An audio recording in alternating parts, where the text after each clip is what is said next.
30 hari spontan challenge day 22. Okey, Alhamdulillah hari ni nama saya Ayuni, hai. Bagi yang belum kenal, hari ni saya bersiaran daripada Muar Johor. Kita ada join penamaan calon untuk Bukit Naning tadi. Alhamdulillah meriah. Uh, Kemudian sekarang ni ada dekat bilik gerakan. Uh, Belum keluar lagi lah dalam kereta lagi sebab panas. Nak sejukkan badan dulu. Sekejap. Kemudian apa yang nak cakap tadi? Kejap. Uh, Tadi gerak pada rumah pukul sebelum pukul 7 dah gerak lah. Daripada Melaka.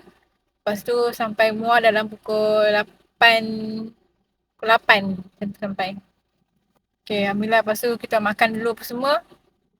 Lepas suku macam tu. Masuk apa masuk kemah. Lepas tengah lah. Lepas tengah. Tunggulah saya pada pukul tu sampai pukul rasanya pukul 11 tadi kot baru gerak. Baru bersurai. Lama jugalah tadi. Okay, itu saja.